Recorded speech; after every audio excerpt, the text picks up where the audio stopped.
साथियों, आप सभी का विजय एम के प्लेटफॉर्म पर स्वागत है। इस वीडियो में हम लोग कुछ महत्वपूर्ण करंट अफेयर को देखेंगे तथा उनसे संबंधित महत्वपूर्ण बिंदुओं की विस्तार से चर्चा करेंगे। तो चर्चा को प्रारंभ करते हैं। सबसे पहले हम लोग बात करेंगे नेशनल फिश फार्मर्स डे के बारे में, जो प्रत्येक वर्ष 10 जुलाई को मनाया जाता है। तो इससे संबंधित जो महत्वपूर्ण तथ्य उनको देख लेते हैं।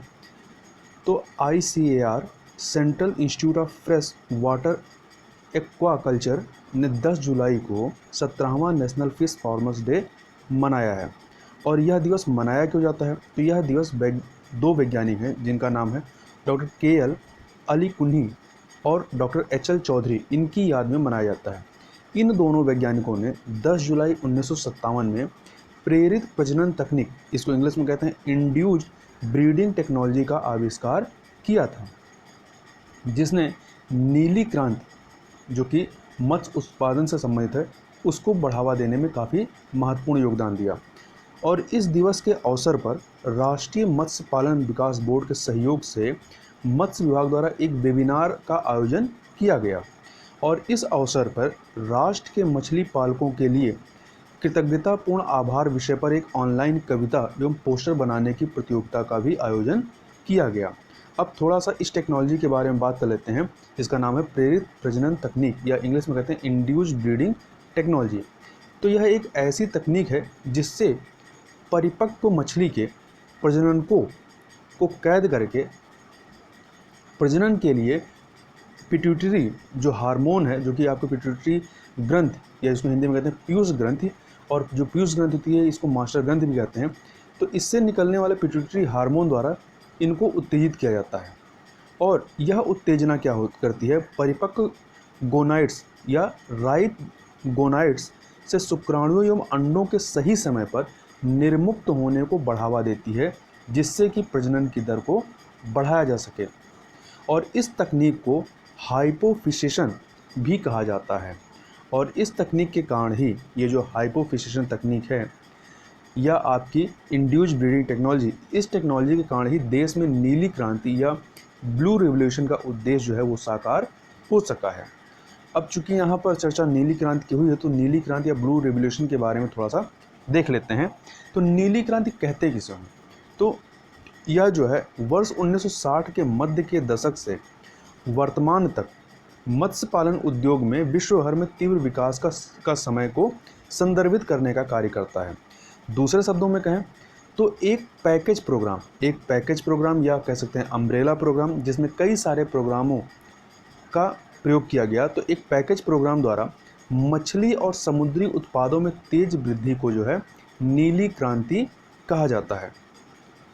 यह नीली क्रांति जो है सबसे पहले प्रारंभ कहाँ हुई? तो यह नीली क्रांति सबसे पहले चीन में शुरू हुई, जहां मछली पकड़ने का कार्य प्राचीन काल से चला आ रहा है।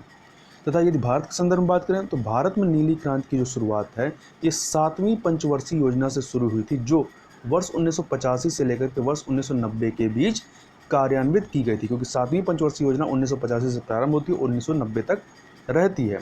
और इस दौरान सरकार ने fish farmers development agency FFDA को प्रायोजित किया। तथा 8वीं पंचवर्षीय योजना, जो कि वर्ष 1992 से वर्ष 1997 तक चलती है, इसके दौरान सघन मरीन फिशरीज प्रोग्राम शुरू किया गया, जिसमें बहुराष्ट्रीय कंपनियों से सहयोग को प्रोत्साहित किया गया। तथा यदि हम मछली उत्पादन की बात करें तो विश्व में सबसे ज़्यादा मछली उत्पादन जो है वो कौन करता है? चाइना करता है, और दूसरे नंबर पर भारत है। और भारत में भी जो है सबसे ज़्यादा उत्पादन कौन करता है? तो यदि अंतर्देशीय मछली उत्पादन में देखें तो आंध्र प्रदेश है, जबकि समुद्री मछली उत्पादन में देखेंगे तो गुजरात नंबर 1 पर है। इसके अलावा भारत के संदर्भ में कुछ अन्य तथ्यों को भी याद रखिए कि फिशरीज जो है, अर्थात जो मत्स्य उत्पादन से संबंधित चीज़ें हैं, तो फिशरीज भारत के GDP में लगभग 1% का और कृषि GDP में 5% का योगदान करता है। और यह जो संस्था है ICAR central institute of fresh water aquaculture, ICAR CIFA, जिसके द्वारा यह दिवस मनाया जाता है, तो यह स्थित कहाँ है? तो यह आपके उड़ीसा के भुवनेश्वर में स्थित है। आगे चलते हैं, आगे बात करते हैं असीम नामक पोर्टल की। तो असीम क्या है? यह एक पोर्टल है तो 10 जुलाई 2020 को भारत सरकार के कौशल विकास एवं उद्यमिता मंत्रालय ने असीम पोर्टल लॉन्च किया। तो याद रखिएगा किस मंत्रालय के द्वारा इसको लॉन्च किया गया है या किस मंत्रालय से संबंधित यह पोर्टल है। तो असीम पोर्टल, इसका जो पूरा रूप है या जो पूरा नाम है वो क्या है, आत्मनिर्भर कुशल कर्मचारी नियोक्ता मानचित्रण, या इंग्लिश में कहें तो आत्मनिर्भर स्किल्ड एम्प्लॉयर मैपिंग है। और इसके संदर्भ में कुछ अन्य चीज़ें देखें तो असीम पोर्टल जो मोबाइल ऐप के रूप में भी उपलब्ध है, इसको बेंगलुरु स्थित कंपनी बेटर प्लेस के सहयोग से राष्ट्रीय कौशल विकास निगम अर्थात national skill development corporation NSDC के द्वारा विकसित एवं प्रबंधित किया गया है। अब यदि इसके उद्देश्य की बात करें, इसको स्थापित करने का उद्देश्य क्या है, तो इस पोर्टल का उद्देश्य असीम पोर्टल पर उपलब्ध जो भी डेटा है उनका डेटा का विश्लेषण करके नीति निर्धारण में सहायता प्रदान करना है। अब यहाँ पर डेटा कौन कौन से होंगे, तो कोविड-19 के कारण भारत के विभिन्न राज्यों से अपने घरों को वापस लौटे श्रमिकों तथा वंदे भारत मिशन के तहत स्वदेश लौटे भारतीय नागरिक जिन्होंने कौशल कार्ड में पंजीकरण कराया है, उनके डेटाबेस को भी इस पोर्टल के साथ एकीकृत किया जाएगा। यहाँ थोड़ी जानकारी रखिएगा कि वंदे भारत मिशन क्या है। तो वंदे भारत मिशन जो है यह कोविड-19 के दौरान जब लॉकडाउन की प्रक्रिया प्रारंभ की गई तो उस दौरान विदेशों में जो प्रवासी लोग फंसे हुए थे या जिनको भारत वापस आना था उनको लाने के लिए एक मिशन चलाया गया जिसका नाम है वंदे भारत मिशन। इसके द्वारा लोगों को विदेशों से वापस अपने देश भारत लाया गया तथा कई सारे लोग जो हैं वो विदेशों में जाकर के स्किल्ड वर्क का कार्य करते हैं। अब उनको भी इस कोविड-19 महामारी की वजह से लौट करके भारत आना पड़ा। तो ऐसे स्किल्ड पर्सन के लिए जो पहले विदेशों में कार्य करते थे, अब उनका रोजगार या उनका काम छिन गया है और वापस भारत आना पड़ा है, तो उनके लिए यह कौशल कार्ड है। तो इस कौशल कार्ड के तहत उनका पंजीकरण किया जाएगा और वो किस कार्य के लिए स्किल्ड हैं उनका डेटा कलेक्ट किया जाएगा और इनको जो नियोक्ता हैं मतलब जो इंडस्ट्रीज हैं उनके साथ इसको इंटरचेंज किया जाएगा, मतलब उनसे इनको प्रदान किया जाएगा और जो इंडस्ट्रीज जिनको इस प्रकार के स्किल्ड वर्क की ज़रूरत होगी वो इनको क्या करेंगे, हायर कर सकेंगे। तो इससे फ़ायदा क्या होगा कि जो कंपनियां हैं उनको नए जो पर्सन होंगे उनको ट्रेनिंग देने की आवश्यकता नहीं पड़ेगी। तो याद रखिएगा ये जो कौशल कार्ड है ये जो विदेश से लौटे हुए जो स्किल्ड पर्सन है उनके लिए है, ना कि जो देश में ही कहीं अन्य जगह कार्य करते थे अब लौट करके अपने होम टाउन में आ गए, उनके लिए यह नहीं है। तो ये जो पोर्टल आपका असीम पोर्टल है, इस पोर्टल पे इनके डेटाबेस को भी इस पर एकीकृत किया जाएगा और इस पोर्टल के माध्यम से कुशल कार्यबल को आजीविका के अवसर तलाशने, बाजार में मांग आपूर्ति के अंतर को कम करने अर्थात जो डिमांड और जो सप्लाई है उसको कम करने और नियोक्ताओं को कुशल कार्यबल खोजने में मदद करने के मामले में सूचना प्रवाह की स्थिति बेहतर बनाने के लिए शुरू किया गया है तथा विभिन्न क्षेत्रों में कौशल के अंतर की पहचान करने के अलावा असीम पोर्टल जो है यह नियोक्ताओं को कुशल कार्यबल की उपलब्धता का आकलन करने एवं उनके लिए भर्ती प्रक्रियाओं को तैयार करने के लिए एक मंच प्रदान करेगा। तो एक प्रकार से कह सकते हैं यह एक मंच होगा जहाँ पे जिनको रोजगार मतलब या जॉब चाहिए होगी वो उनका डेटा यहाँ पर होगा और जिन कंपनियों या इंडस्ट्रीज़ को ऐसे लोगों को हायर करना है वो यहाँ से आकर के उस डेटाबेस से अपने लिए उचित लोगों को हायर कर सकेंगे। तो यह दोनों के लिए एक मंच के तरीके से कार्य करेगा। अब थोड़ी चर्चा राष्ट्रीय कौशल विकास निगम की कर लें, national skills development corporation NSDC के बारे में। तो यह एक गैर लाभकारी सार्वजनिक लिमिटेड कंपनी है। इसकी स्थापना 31 जुलाई 2008 को कंपनी अधिनियम 1956 की धारा 25, तो यह जो धारा है कंपनी अधिनियम 2013 की धारा 8 के अनुरूप है। तो इसके तहत इसकी स्थापना 31 जुलाई 2008 को की गई थी और NSDC की स्थापना जो है यह वित्त मंत्रालय ने सरकारी निजी भागीदारी PPP मॉडल अर्थात पब्लिक प्राइवेट पार्टनरशिप मॉडल के रूप में की गई थी इसकी स्थापना। और वर्तमान में यह किस मंत्रालय के तहत आता है, तो यह जो है कौशल विकास उद्यमिता मंत्रालय के अधीन कार्य करता है तथा NSDC जो है यह देश में कौशल प्रशिक्षण स्किल ट्रेनिंग के लिए कार्यान्वयन एजेंसी के तौर पर यह कार्य करती है। आगे चलते हैं, आगे बात करते हैं मंगोलियाई कंजूर पांडुलिपियों के बारे में। पांडुलिपियाँ मंगोलियन कंजूर मैन्युस्क्रिप्ट के बारे में। तो यह चूँकि आर्ट एंड कल्चर संबंधी टॉपिक है, तो यह आपके जीएस के प्रश्न पत्र नंबर 1, जिसमें जो टॉपिक दिया गया है भारतीय संस्कृति में प्राचीन काल से आधुनिक काल तक की कला के रूप, साहित्य और वास्तुकला के मुख्य पहलू शामिल होंगे, इसके तहत यह कवर हो जाएगा। तो संदर्भ क्या है? तो संदर्भ यह है कि संस्कृत मंत्रालय कल्चर मिनिस्ट्री ने राष्ट्रीय पांडुलिपि mission national mission for manuscript NMM के तहत मंगोलियाई कंजूर के 108 अंकों के पुनर्मुद्रण करने की परियोजना आरंभ की है। मतलब इनकी रीप्रिंटिंग की जाएगी। हाल ही में NMM अर्थात आपकी राष्ट्रीय पांडुलिपि मिशन के अंतर्गत मंगोलियाई कंजूर पांडुलिपियों के प्रथम 5 मुद्रित अंक जो है वो जारी किए गए हैं। अब प्रश्न उठता है कि मंगोलियाई कंजूर क्या है?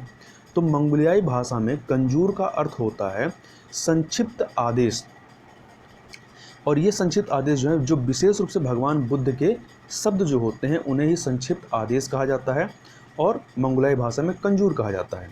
मंगोलियाई बौद्धों द्वारा इसका काफ़ी सम्मान किया जाता है इस कंजूर का, तथा वह मंदिरों में कंजूर की पूजा करते हैं। मतलब ये जो संक्षिप्त आदेश हैं भगवान बुद्ध के, जो भगवान बुद्ध के जो शब्द हैं उनकी ये पूजा करते हैं, तथा एक धार्मिक रिवाज के रूप में अपने प्रतिदिन के जीवन में कंजूर की पंक्तियों का पाठ करते हैं। जैसे हिंदू धर्म में क्या होता है, दोहा चौपाई वगैरह, तो उसी प्रकार से इसको आप मान सकते हैं। तो कंजूर की पंक्तियों का पाठ करते हैं। इसके अलावा मंगोलियाई कंजूर को तिब्बती भाषा से अनुदित किया गया है, और कंजूर की भाषा जो है शास्त्रीय मंगोलियाई है। इसके अलावा थोड़ी चर्चा हम लोग भारत और मंगोलिया के बीच ऐतिहासिक संबंध की करें, तो भारत और मंगोलिया के बीच ऐतिहासिक जो संबंध है, ये परस्पर संबंध जो ये सदियों पुराने हैं। मंगोलिया में बौद्ध धर्म जो है भारतीय सांस्कृतिक एवं धार्मिक राजदूतों द्वारा आरंभिक ईस्वी के दौरान ले जाया गया। ये करीब 17वीं ईस्वी में मंगोलिया पहुंचता है। इसके परिणाम स्वरूप आज मंगोलिया में बौद्धों का सबसे बड़ा धार्मिक प्रभुत्व है यहाँ पर। इसके अलावा भारत ने 1955 में मंगोलिया के साथ औपचारिक राजनयिक संबंध स्थापित किए। तब से दोनों देशों के बीच प्रगाढ़ संबंध एक नई ऊंचाई तक पहुँच गए हैं। अब थोड़ी चर्चा हम लोग कर लेते हैं राष्ट्रीय पांडुलिपि मिशन के बारे में, NMM नेशनल मैन्युस्क्रिप्ट मिशन के बारे में। तो यह भारत सरकार के पर्यटन एवं संस्कृति मंत्रालय के द्वारा फरवरी 2003 में आरंभ किया गया था। तो याद रखिएगा कब प्रारंभ किया गया था, 2003 में, फरवरी 2003 में।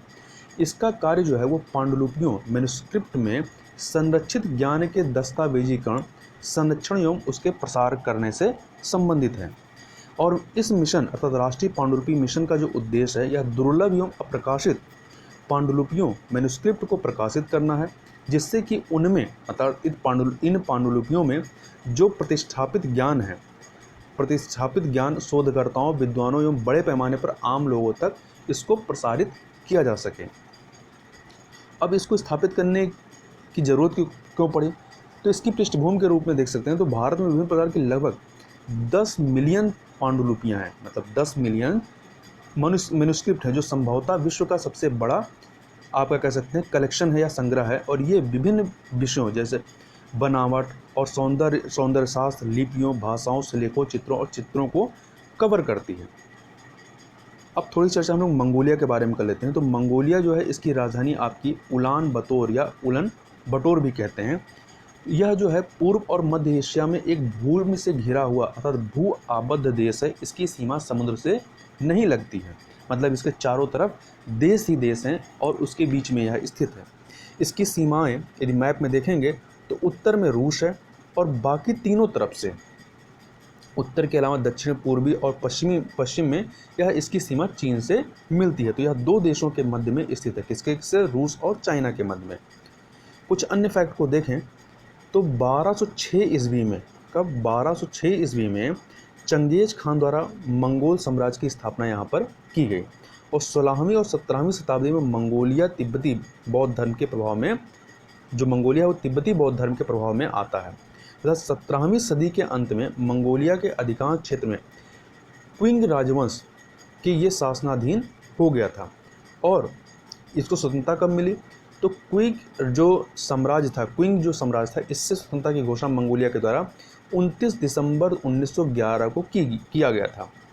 कुछ अन्य चीज़ों को देखें तो यहीं पर है गोबी मरुस्थल। तो जो गोबी मरुस्थल है चीन और मंगोलिया के मध्य में स्थित है। तो याद रखिएगा गोबी मरुस्थल का विस्तार जो है चीन और मंगोलिया दोनों में है। और गोबी मरुस्थल जो है ठंडे मरुस्थल के रूप में जाना जाता है, मतलब यह ठंडे मरुस्थल में आता है और यह संसार का 5वां बड़ा और एशिया का सबसे विशाल रेगिस्तान है। यदि पूछा जाए कि एशिया का सबसे बड़ा रेगिस्तान कौन सा है तो गोबी मरुस्थल है और विश्व में इसका नंबर किस पे है, 5वें पर है। आगे देख लेते हैं अमेजोनिया के बारे में। अमेजोनिया वन, तो अमेजोनिया वन क्या है, ऐसे सीधे पूछ सकता है कि अमेजोनिया वन क्या है। तो यह ब्राज़ील द्वारा विकसित अमेजोनिया वन जो है पृथ्वी अवलोकन उपग्रह है और इस उपग्रह को भारतीय अंतरिक्ष अनुसंधान संगठन इसरो द्वारा अगले माह जो है लॉन्च किया जाएगा। इसरो द्वारा इस उपग्रह को PSLV के माध्यम से लॉन्च किया जाएगा और ये अमेजोनिया जो वन उपग्रह है इसको ब्राज़ील द्वारा स्थानीय स्तर पर डिजाइन किया गया और इसका परीक्षण भी ब्राज़ील के द्वारा ही किया गया है तथा ब्राज़ील के इस उपग्रह से अमेजन वनों, जो अमेजन के जंगल हैं, इनमें वृक्षों की कटाई की निगरानी करने में मदद मिलेगी। साथ ही जैसा कि आपको ज्ञात होगा कि बीते दिनों अमेजन वन में लगी आग के कारण यह उपग्रह और भी अधिक महत्वपूर्ण हो गया है। तो ऐसी सिचुएशन भविष्य में फिर आएगी तो उसके नियंत्रण में यह काफ़ी उपयोगी होगा। इसके अलावा भारत और ब्राज़ील के बीच अंतरिक्ष सहयोग का आरंभ जो है वो 2000 के दशक की शुरुआत में होता है, जब दोनों देशों की सरकारों के बीच इस संबंध में जो है एक समझौता किया गया। अब थोड़ी चर्चा भारतीय अंतरिक्ष अनुसंधान संगठन की कर लें, इसरो के बारे में। तो इसकी स्थापना 15 अगस्त 1969 को होती है। इसका हेडक्वार्टर कहाँ है तो कर्नाटक के बेंगलुरु में है और इसे अंतरिक्ष अनुसंधान के लिए देश के प्रथम प्रधानमंत्री जवाहरलाल नेहरू और उनके करीबी सहयोगी और वैज्ञानिक विक्रम साराभाई के प्रयासों से स्थापित किया गया। तो यदि इसरो के फाउंडर की बात करें तो कौन है, विक्रम साराभाई थे। और इसे यह जो इसरो है भारत सरकार के स्पेस डिपार्टमेंट द्वारा प्रबंधित किया जाता है और जो कि सीधे भारत के प्रधानमंत्री को रिपोर्ट करता है और वर्तमान में इसके अध्यक्ष कौन है तो के शिवन है। आगे बढ़ते हैं, अगला है जम्मू कश्मीर में 6 पुलों का उद्घाटन किया गया है। तो इसके संदर्भ में देख लेते हैं। तो जम्मू कश्मीर में अंतर्राष्ट्रीय सीमा और नियंत्रण रेखा LOC के निकट स्थित संवेदनशील सीमावर्ती क्षेत्रों में सड़कों एवं पुलों की कनेक्टिविटी में एक नई क्रांति का सूत्रपात करते हुए रक्षा मंत्री राजनाथ सिंह ने वीडियो कॉन्फ्रेंसिंग के माध्यम से 6 प्रमुख पुलों को राष्ट्र को समर्पित किया है। तो ऐसे पूछा जाता है कि अभी हाल ही में 6 पुलों को कहाँ पर राष्ट्र को समर्पित किया गया, तो जम्मू कश्मीर में। और सामरिक दृष्टि से अत्यंत महत्वपूर्ण इन सभी पुलों का निर्माण जो है किसके द्वारा किया गया है तो सीमा सड़क संगठन बॉर्डर रोड ऑर्गेनाइजेशन BRO के द्वारा रिकॉर्ड समय में पूरा किया गया है। और इन 6 पुलों में जम्मू कश्मीर के कठुआ जिले में तरनाह नाले पर 2 पुल, जबकि जम्मू जिले में अखनूर पल्लनवाला रोड पर कुल 4 पुलों का निर्माण किया गया। और ये 6 पुल जो हैं इनकी यदि लंबाई की बात करूँ 30 से लेकर के 300 मीटर तक की इनकी लंबाई है। और BRO के प्रोजेक्ट संपर्क के तहत निर्मित इन पुलों से सशस्त्र बलों को सामरिक दृष्टि से महत्वपूर्ण क्षेत्र में आवाजाही करने में काफ़ी सुविधा होगी। साथ ही यह पुल दूरस्थ सीमावर्ती क्षेत्रों के समग्र आर्थिक विकास में भी, इंटीग्रेटेड इकोनॉमिक डेवलपमेंट में भी अहम योगदान देंगे। तो याद रखिएगा इन पुलों का निर्माण जो है किस योजना के तहत किया गया है तो BRO के प्रोजेक्ट संपर्क के अंतर्गत किया गया है। अब थोड़ा सा चर्चा हम लोग सीमा संगठन सड़क संगठन के बारे में BRO अर्थात बॉर्डर रोड ऑर्गेनाइजेशन के बारे में कर लें। तो यह रक्षा मंत्रालय के अंतर्गत एक प्रमुख सड़क निर्माण एजेंसी है। याद रखिएगा यह किस मंत्रालय के तहत आता है तो रक्षा मंत्रालय के तहत। इसकी स्थापना 7 मई 1960 को की गई और यह संगठन जो है सीमावर्ती क्षेत्रों में सड़क कनेक्टिविटी प्रदान करने में अग्रणी भूमिका निभाने का कार्य करता है और वर्तमान में निभा रहा है। तथा BRO ने ऐसा नहीं केवल भारत में ही रोडों का निर्माण किया है, इसके अलावा जो भारत के कुछ पड़ोसी देश हैं जैसे कि भूटान, म्यांमार, अफगानिस्तान आदि मित्र देशों में भी BRO ने सड़क का निर्माण किया है।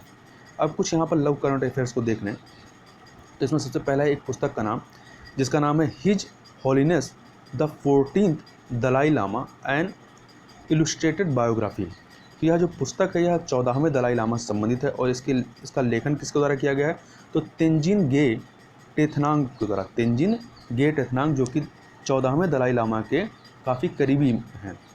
और यह बायोग्राफी 14वें दलाई लामा जिनका वास्तविक नाम जो है तेंजिन गयात्सो की यादगार यात्रा का वृतांत को लेकर के है।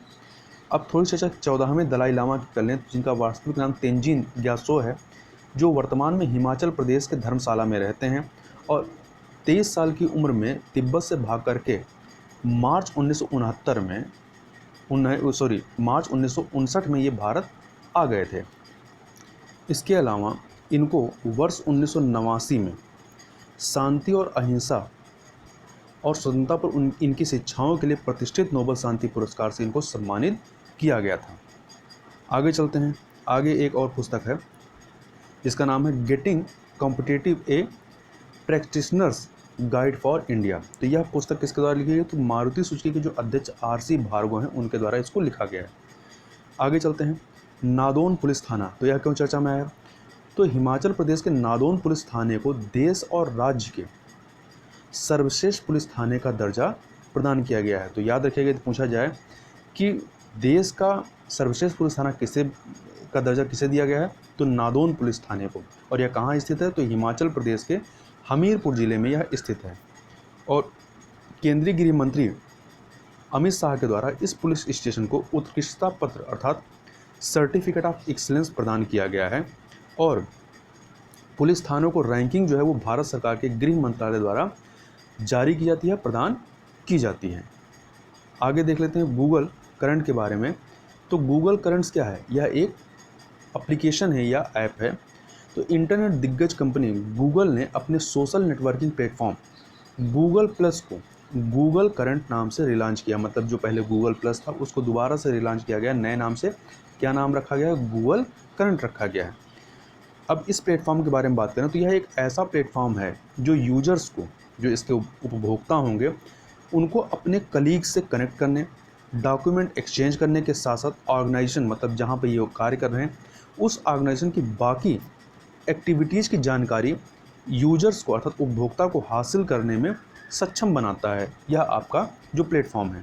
इसके अलावा यह यूजर्स अर्थात उपभोक्ता को जिस संगठन से ये लोग जुड़े हैं तो संगठन के अन्य विभागों में चल रहे कामकाज की जानकारी को ट्रैक करने में भी उनके लिए मददगार साबित होगा या उनके लिए मददगार होगा। और इस ऐप को कौन लोग इस्तेमाल कर पाएंगे, मतलब किन के लिए यह उपलब्ध होगा अभी? तो वर्तमान में यह ऐप केवल जी सूट ग्राहकों के लिए उपलब्ध होगा। यह जी सूट क्या है? तो जी सूट क्या है? यह गूगल की एक सेवा है या सर्विस है, या कह सकते हैं कि यह एक प्रकार का सॉफ्टवेयर है। ठीक है, तो इसको जो लोग इस्तेमाल कर रहे हैं उनको ही यह ऐप उपलब्ध हो पाएगा। तो इस प्रकार से यहाँ पर हम लोगों ने कुछ महत्वपूर्ण करंट अफेयर को देखा। तो इस वीडियो में बस इतना ही। मिलते हैं नेक्स्ट वीडियो में, तब तक के लिए बहुत बहुत धन्यवाद।